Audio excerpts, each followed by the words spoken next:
วิด-19นี่ให้มันอันตรธานสิ้นไปหายไปปัดไปกับลมไม่ไปกับไฟไหลไปกับน้ำเดี๋ยวญาติโยมนะจะไหวตัวก็ได้ตั้งใจเอาบ้าขาวๆไปกองวิทยุแล้วก็โยงมาใส่รอบภาชนะที่เป็นน้ำข้าวเม่นซุ่มปล่อยหรือน้ำมนต์ที่จะเอาไว้กิน ยังไว้กินเอาไปเคียนปากขวดไว้ในญาติโยมปากขวดไว้แล้วก็แช่ไว้ในตู้เย็นนะล้างหน้าล้างตาปะพรมสระเก้าดำหัวดื่มไปบึกเนี่ยมันก็จะทำให้เกิดกำลังจิตกำลังใจต่อสู้โรคภัยไข้เจ็บต่อไปเอาละได้เวลา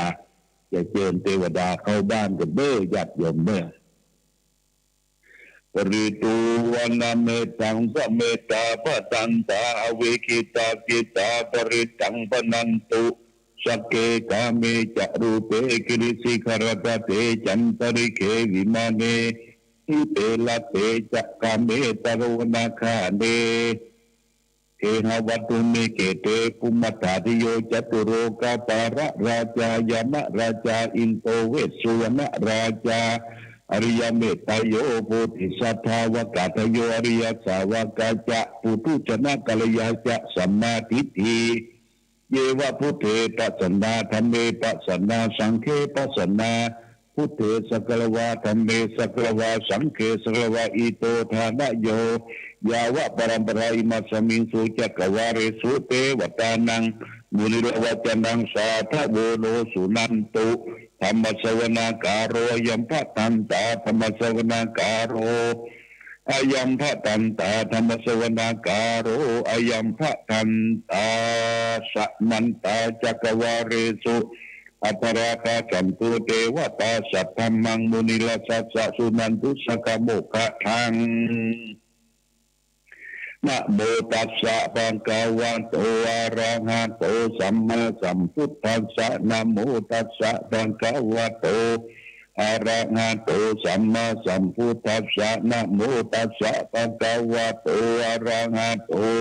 สัมมาสัมพุทธัสสะพุทธังสรณังคัจฉามิธัมมังสรณังคัจฉามิสังฆัง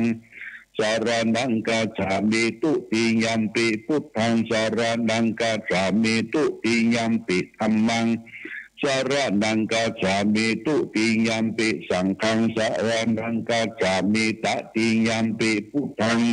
สารนังกัจฉามิตติยัมปิธัมมังสารนังกัจฉามิตติยัมปิสังฆังสารนังกัจฉามิสารณกัมมนังสัมพุทเตอัตถเวสัญจทวาตสันตะสังหัสสะเกปัญจสัตตสังหัสสานินามามิสิลาสาอาหังเตสังธรรมันจาสังฆัญจาทะเวนะนามามิหังนามากาลานุภาเวนะหันตวาสเปอุปัตตเวอเนกาอันตรายาปิวินาสันตุอาเสสะโตสัมพุทเตปัญจปัญญาสัญจจตุวิสเตสังหัสสะเก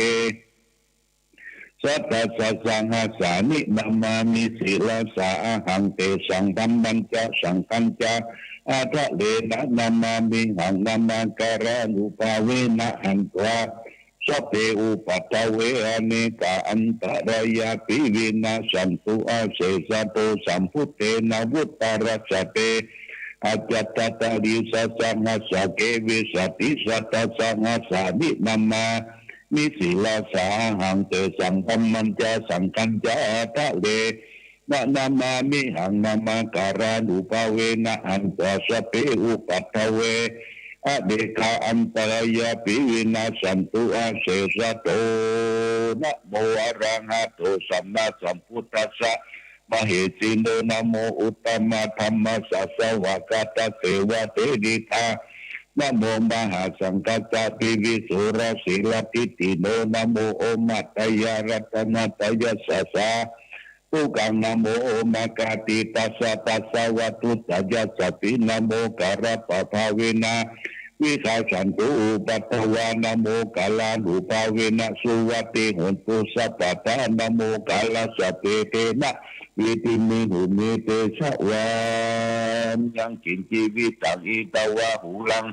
วัสเกสุวายังรัตนังปณิตังนันโดสัมมังอภิตาตากะเทนะอิตัมปิพุทเท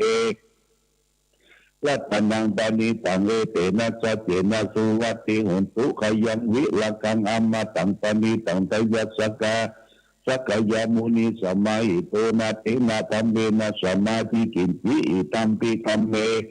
รัตนังปณิตังเอเตนะสัจเจนะสุวัตติหุนตุยัมพุทธเสโตปลิวันนายิสุจิงสมาธิมันันตาลิกัญจปังหุ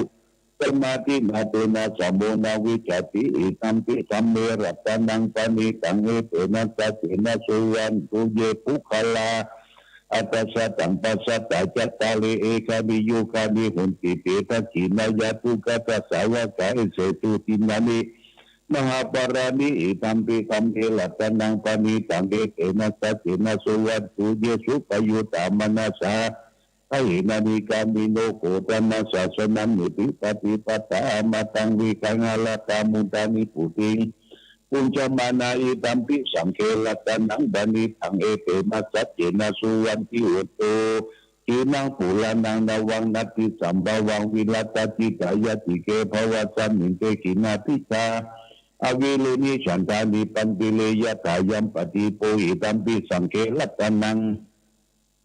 ตานิตังเอเตนะสัจเจนะสุวัตติอุตโตยานิตะปุตานิสัมมาคตานิปุมมานิวายานิวะอันตเลเกตตากตังเทวมนุสสตังพุทธังนมัสสมาสุวัตติอุตโตยานิตะปุตานิสัมมาคตานิปุมมานิวายานิวะอันตเลเกตตากตังเทวมนุสสพุทธิตังธัมมังนมัสสมาสุวัตติอุตโตยานิตะปุตานิสัมมาคตานิปุมมานิวายานิวะอันตเลเกตตากตังเทวมนุสสพุทธิตังสังฆานามัสสมาสุวัตติหุนตุรัตนะสุตั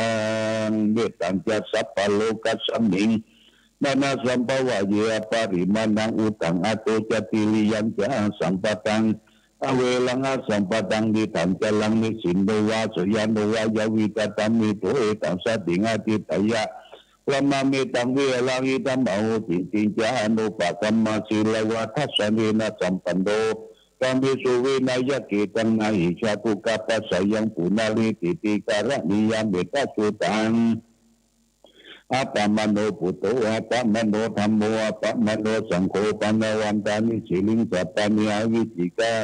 สัพพะติอุณานาภิชลปุโมสิกากตัมเมลกากตัมเมปริตาปฏิกัมมันตุพุทธานิโสหะนะโมภะคะวะโตนะโมสัพพะนังสัมมาสัมพุทธานังนาอิติปิโสภะคะวะอะระหังสัมมาสัมพุทโธวิชาจารณะสัมปันโนสุขโตโลกาวิทูอนุตตโรปุริสะอมตะระติสัตตเทวมนุสสนังพุทโธภะคะวะติสวะคะโตภะคะวะตะธัมโมสันติติโกกาลิโกเอปัสสิโกปัญญญิโก